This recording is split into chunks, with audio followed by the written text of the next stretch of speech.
morning and welcome to Wake Up News live on Globe Television. I am Sandra Dubois. Let's begin with our top stories. Coming up, Majority Leader Alexander Afenyomarkin has filed an urgent legal challenge with the Supreme Court in response to the opposition threat to force several Majority Caucus MPs to vacate their seat. This morning, flag bearer of the new Patriotic Party, Dr. Mahamudu Bawumia, is urging the people of Kejeji to shift their support to the party in the upcoming 2024 elections. The NPP parliamentary candidate for the Chimai North constituency, Martin Otijako, has broken grounds for constructing a 3-unit classroom block for Jamati Mponin VA Basic School.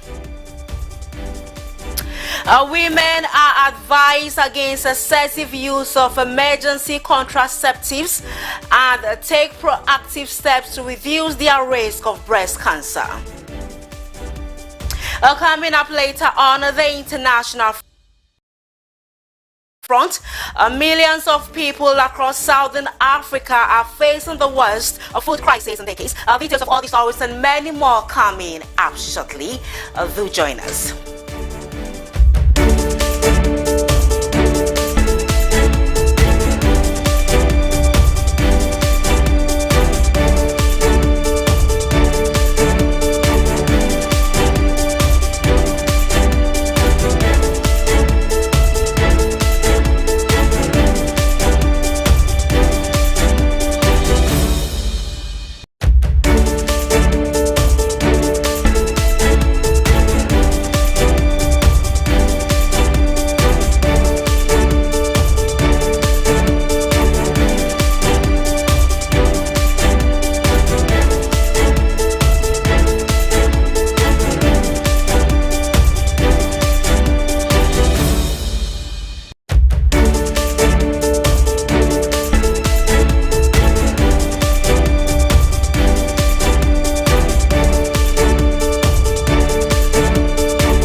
Thank you very much for joining us this morning. I am Sandra Dubois.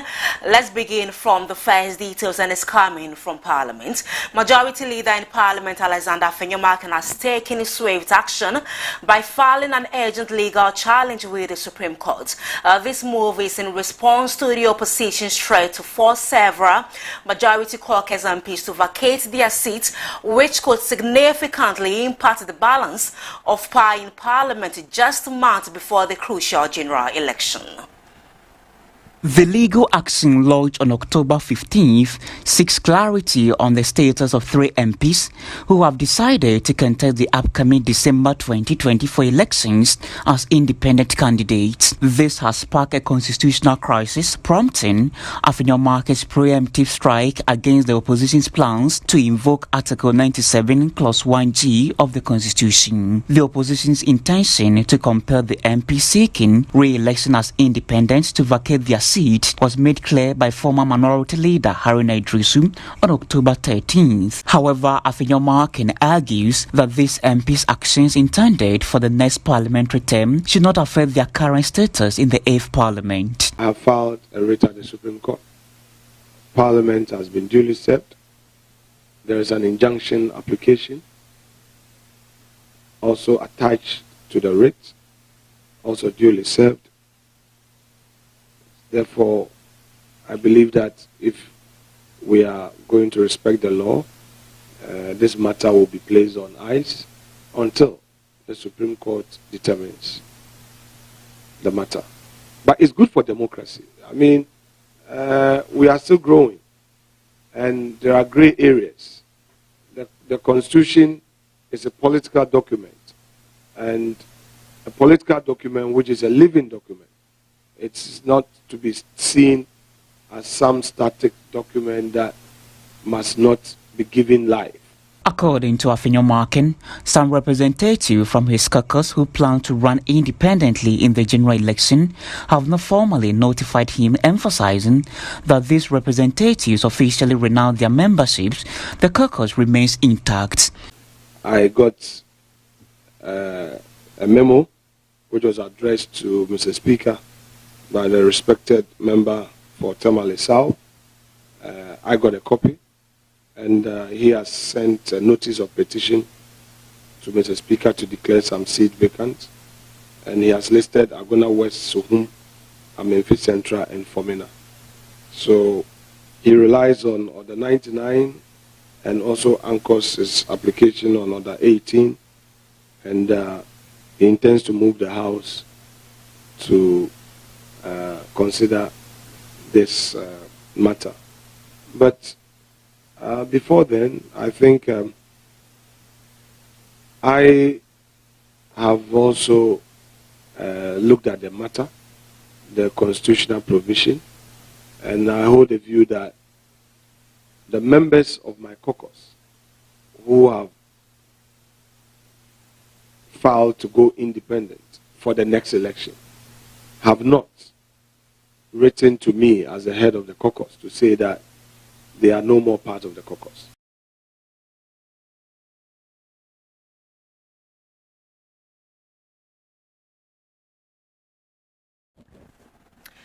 A flag bearer of the new patriotic party, Dr. Mahamudu Bawumia, is urging the people of KJG to shift their support to the party in the upcoming 2024 elections. As the flag bearer of the NPP, Dr. Mahamudu Bawumia is determined to break the mold of SEN East traditional voting patterns, which have consistently favored the National Democratic Congress since 1992. Flag bearer of the new patriotic party, Dr. Mahamudu Bawumia, kicked off his campaign tour in the Bono East region, starting in the SEN East constituency's capital, KJG. There, he engaged with key stakeholders, including clergy, malams, traditional authorities, and other influential leaders. During the traditional council meeting, Nana Kwame Edeba Ntoso, Benkumhene of Nkunmin traditional area, highlighted the notable achievements and development projects undertaken by the NPP government under President Akufo-Addo and Dr. Bawumia's leadership. He praised their efforts while emphasizing the need to address pressing challenges in the constituency.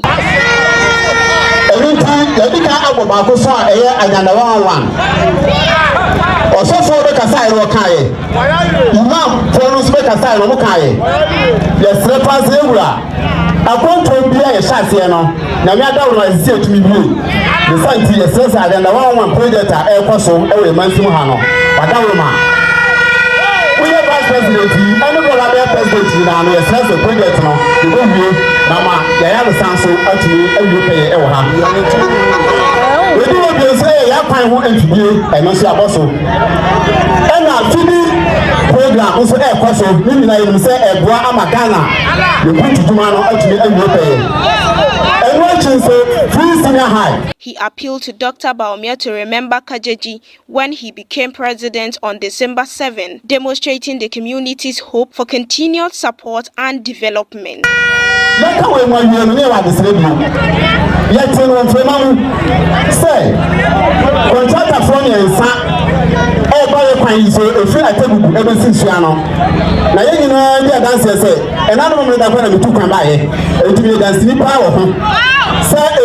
Kwame danso ekọ ategugu no efo de no de so eye na ye fam ha de no so ye nya ewu fitiwura wadawroma hwasam e mayen se ne be ya ya kwan ti pon so akwan to no to awie paye na ya de ho afi akwafurefo ensam.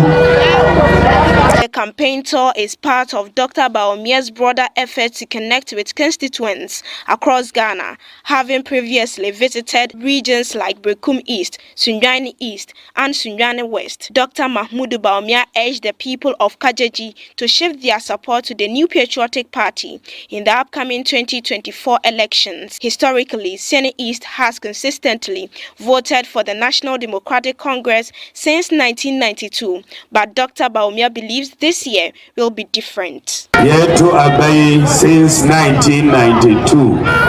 Senate East, Yenyen to Abanoma MPP.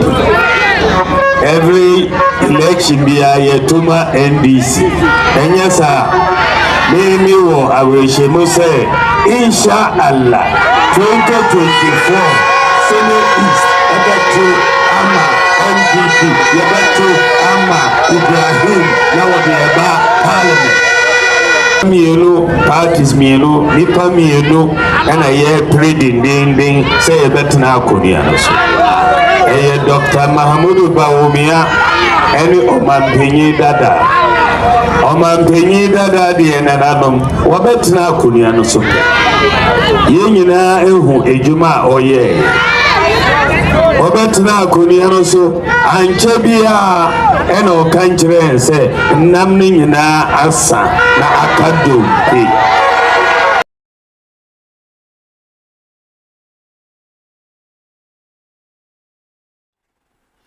Let's do regional stories. The NPP parliamentary candidates for Fechimai North constituency Martin Otijako has broken ground for constructing a 3-unit classroom block for Jama Timponim, the basic school. The project, being funded by Ghana Gas, when completed, will help to decongest the overcrowded classrooms in the school. In a bid to address the infrastructure deficit at the Jama Timponim DA Basic School, authorities have embarked on a project to construct additional classroom blocks. Speaking at the sword cutting ceremony, Headmaster Busimak emphasized the importance of the project, stating that it will revitalize the learning environment, inspire teachers, and ultimately lift students' performance. School down at the said ya na your school no so ebetumpon na ebekoso ya make ne say munyina mokofie na mobompae a mumbo bi ma Otijako na mumbo bi ma Dr. Alhaji Baumia. Key stakeholders, including the district chief executive and traditional leaders, gathered for the sword cutting ceremony at the school, marking a significant step towards improving education infrastructure. The chief of Timponim expressed gratitude to parliamentary candidate Martin Otijako and the Nanado government for their support, highlighting the project's potential in increasing education access in the community.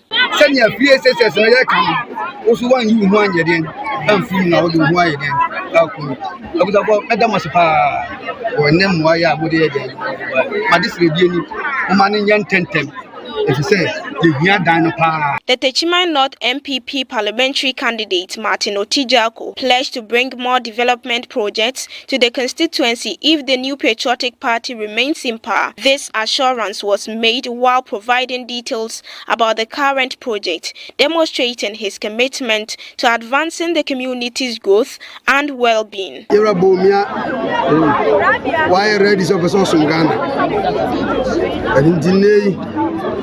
Mukofia monkancha maofu nyina so tija kuba ye school mu na odi aso bo for ma obesi 3-unit classroom block at my school. He further urged the students to excel academically to fully benefit from the government's free senior high school policy. He emphasized the importance of retaining the new patriotic party in power and encouraged constituents to vote for him as their member of parliament.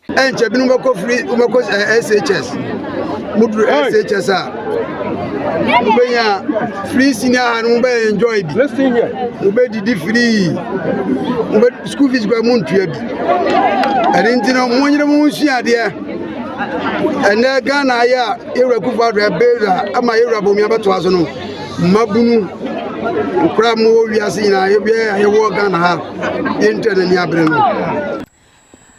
On the matter of Galamsey, Majority Leader Alexander Afenyomakene calls for unity among Ghanaians, especially politicians, to combat the menace and aid devastating effects. In his opening remarks at the 5th meeting of Parliament, he stressed the importance of setting aside political blame games, particularly with the National Democratic Congress.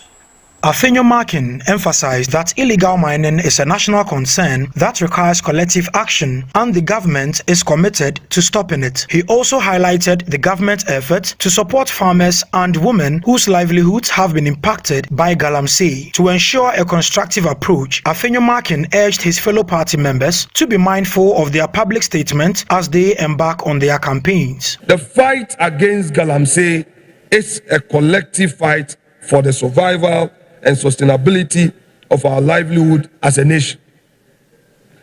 This is because water is essential in our daily survival, and we must take measures to protect all the water bodies in the country from any form of pollution. We as political leaders and actors must commit to this fight in all sincerity and not to play lip service to it. Mr. Speaker, we must be committed and we should be united in this fight.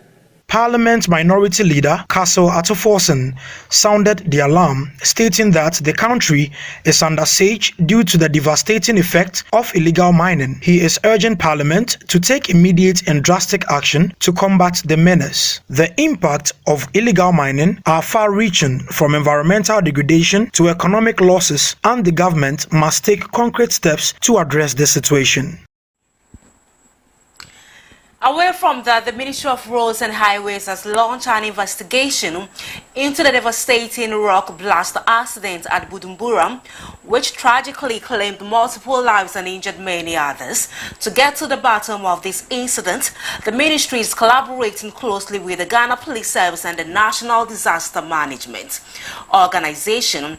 This joint effort aims not only to determine the cause of the accident, but also to provide vital support to those affected, ensuring that injured individuals receive the medical care they need.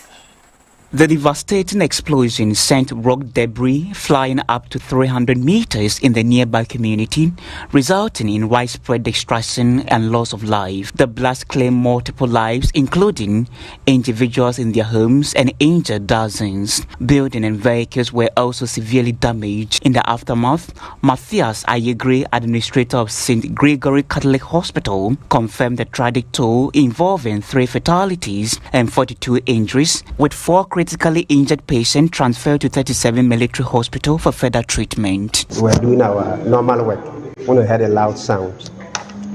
Then, less than 2 minutes, the Okada people started rushing people in with various degrees of injuries. So, as has already been told, 3 came in. They were dead already when they came in. We've managed the situation with the police. Our staff worked very hard to stabilize those that are in critical condition has been referred. Though it was a bit difficult getting the national ambulance, finally one came. We are still waiting for one more that will take. However, community members contest the official death toll, claiming a higher number of fatalities. Almost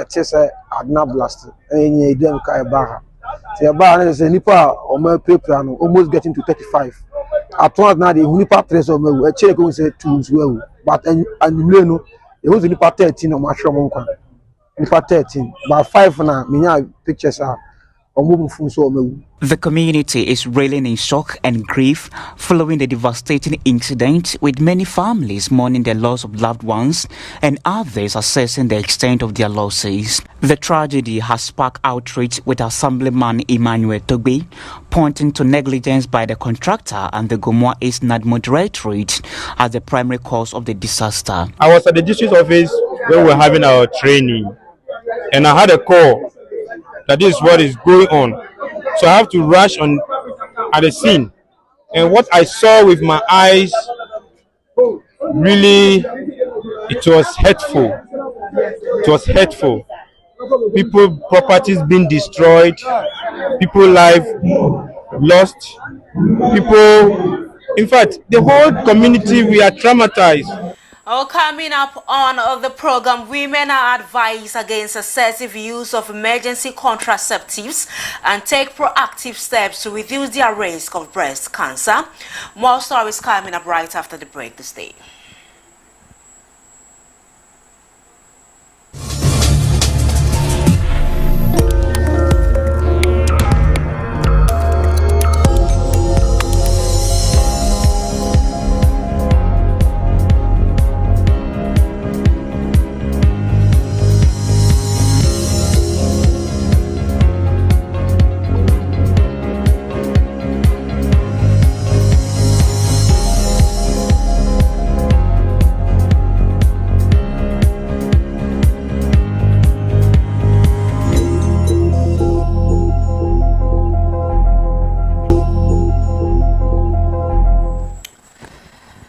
Welcome back from the break. Now, English Chairman for Women Health Specialist Mavis Amankwa emphasizes that women should take proactive steps to reduce their risk of breast cancer. She advises against excessive use of emergency contraceptives, which can pose a significant threat to women's health, particularly when it comes to cancer.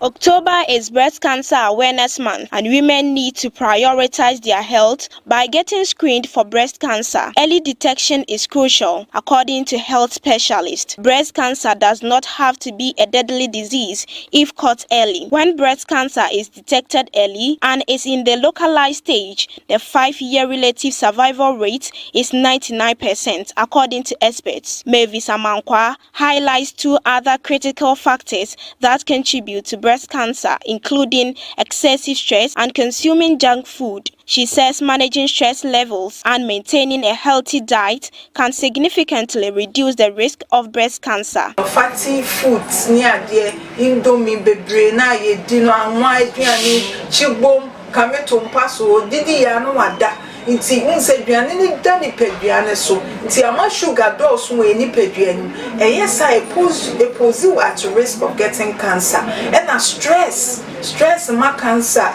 a lot, not a breast pet, other cancers. Obia stress one is to be a ma cancer when you grow very fast. Inti every say you be near be a high free. To lower their cancer risk, she said women can take control of their health by avoiding smoking and excessive alcohol consumption, staying physically active, making healthy dietary choices, and prioritizing regular cancer screenings. And you might be when your cancer with me, I am your friend of modifiable factors. Near bit me, I'm why I won't be a business say alcohol is smoking. So what's me born mobile fisa and yama be a new one. A bed wow, ama, what's me up on mobile. The people give me exercise, a very good, a man phone. Say a bit more than say, so yana pa, a prior pregnant exercise man phone. On the international front, millions of people across Southern Africa are facing the worst food crisis in decades this day.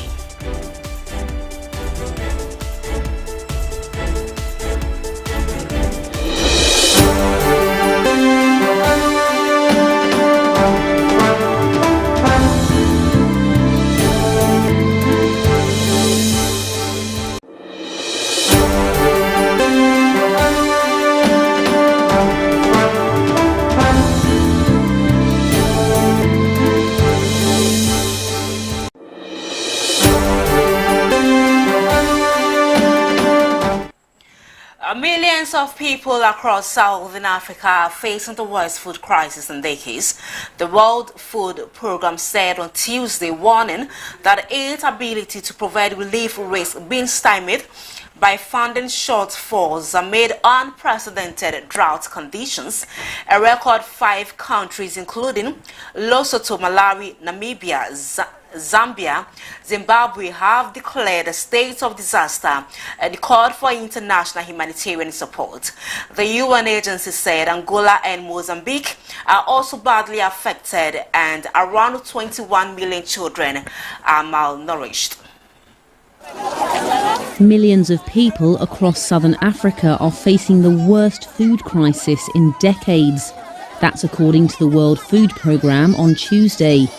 The UN agency warned that its ability to provide relief hangs in the balance due to funding shortfalls. There are unprecedented drought conditions in a record 5 countries: Lesotho, Malawi, Namibia, Zambia and Zimbabwe. The agency has declared a state of disaster and called for international humanitarian support. WFP's regional officer, Thompson Fury, said this major issue could deepen into a, quote, full-scale humanitarian crisis. Millions of people risk going hungry as Southern Africa enters lean season. The United Nations World Food Programme is today calling for urgent assistance to prevent a widespread drought triggered by the El Niño phenomenon from deepening into a full-scale humanitarian catastrophe. Time now for sports.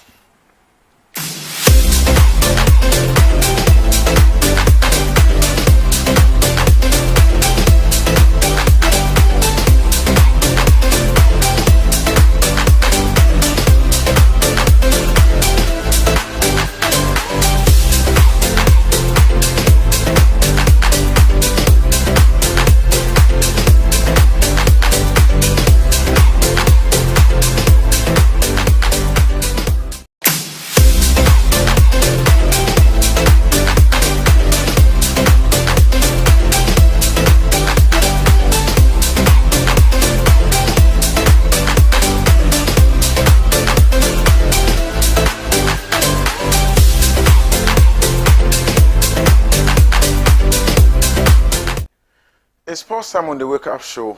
Good morning. My name is Robert Konya. We have lots of stories for you this morning. The Black Stars of Ghana are lost by 2-0 to Sudan. It was a very disappointing scoreline for the Stars. And also some countries have already qualified for the 2025 African Cup of Nations. And one of them is Burkina Faso. And the MTN FA Cup prelims draw will be held tomorrow. We have details of that for you. And also the England national team have appointed a new head coach. Who is the person? We have that for you this morning. And also on the South American continent, games were played. Lionel Messi got a hat-trick for Argentina against Bolivia. This and many other stories will be coming shortly.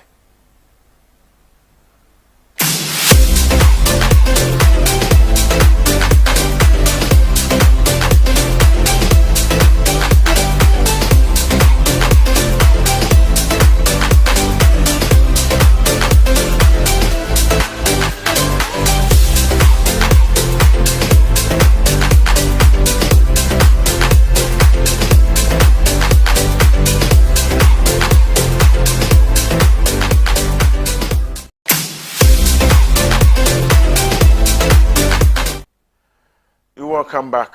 Let's take our first story from the qualifiers for the 2025 African Cup of Nations, which will be staged in Morocco. Some of the results yesterday meant that most of the teams have already qualified for the competition. I will begin to take some of the results from CAF, as most of the teams have already booked their ticket. Mauritania lost at home by 1-0 to Egypt, and also Rwanda defeated Benin 2-1. Niger at home lost by 1-0 to Angola. Sierra Leone 1, Cote d'Ivoire 0. Another shocking scoreline. And also Congo Brazzaville and South Africa's game ended in 1-1. Comoros and Tunisia also played a 1-1 draw. Central African Republic lost by 4-0 to Morocco. Ethiopia at home lost by 3-0 to their Guinean counterpart. The results continue on the next phase as we give you a lot of that. Sudan defeated the Black Stars of Ghana by 2-0. Lesotho also at home lost 2-0 to Gabon. Chad and Zambia locked horns, and at the end of it all, Zambia emerged victorious. DR Congo away won against Tanzania by 2-0. South Sudan also lost to Uganda by 2-1. Malawi 0, Senegal 1, Guinea-Bissau and Mali. That game ended in a goalless draw, and Botswana defeated Cape Verde by 1-0. Now let's take the Black Stars of Ghana's defeat. It was 2-0 to Sudan. Not be though. Still an opportunity, and it's surely going to be a goal for Sudan. Oh wow, yes it is. It's nothing less than they deserve after the match that they've seen. It's a devastating result. Look at that header from Abdelrahman. Bursting through Saif Thierry. No communication. Lawrence Atiziki made the save. It came off the post. Gideon Mensah just looked haplessly. And the number. And coming again, here goes Sudan. Maybe a chance for a second. Oh, it is.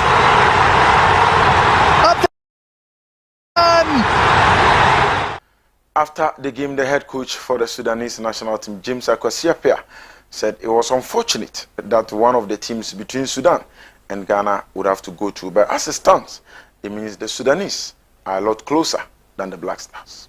So automatically Sudan will have to go. Congratulations. It's unfortunate because Ghana has a good team, and it's unfortunate that one of us, either Ghana or us, has to go out. And unfortunately for Ghana, Sudan has beaten them, so automatically Sudan will have to go. Congratulations. These results means that in our group, Angola have already qualified for the 2025 African Cup of Nations in Morocco. Now they are the team in that group that have already qualified. We also have Sudan placing second, and the Black Stars of Ghana are placing third with just 2 points. So Angola have qualified with 12, Sudan 7 points, Ghana 2, and also Niger 1 point. Some other countries have qualified for the competition. Cameroon are one of the countries that have already qualified for the next stage of this competition, which will be played in Morocco. And also we have Egypt. They have also booked their ticket to the AFCON. DR Congo have also qualified. DR Congo have qualified. The likes of Johan Vesa have led the DR Congo national team to qualify. Algeria, Riyad Mahrez and his counterpart have also made it to the competition. And just like I told you earlier on, Angola have also qualified to the competition. We have Burkina Faso, Edmond Tapsoba and the likes have also made sure that their country are in the competition. And Senegal, led by Sadio Mane, have also made it into the competition. So these are the countries that have already qualified. Now the MTN FA Cup prelims draw will be held tomorrow, 17th of October 2024. So you can monitor to see which of the teams will be in a group and which of them will be meeting at 10 a.m. at the conference room of the GFA Secretariat. That is where the draw will be held. Now a quick glance of some of the teams in various spots. So we have Group A, Group B, Group C, up to Group E. These are the teams that have already qualified.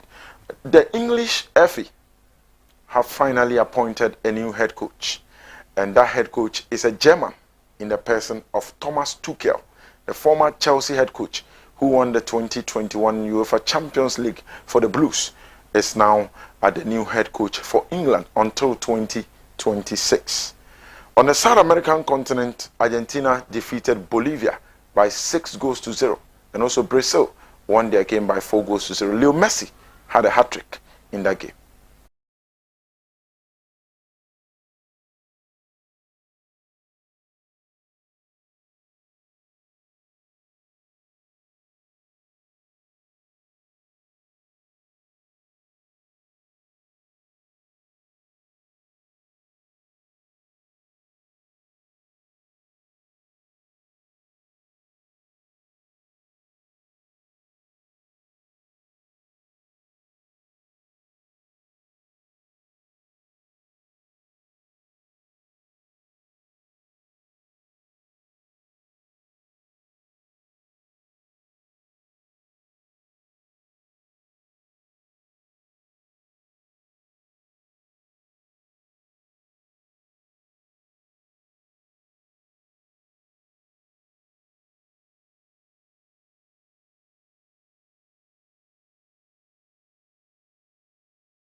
That's all for sports. I am Robert Konye. Thanks for watching.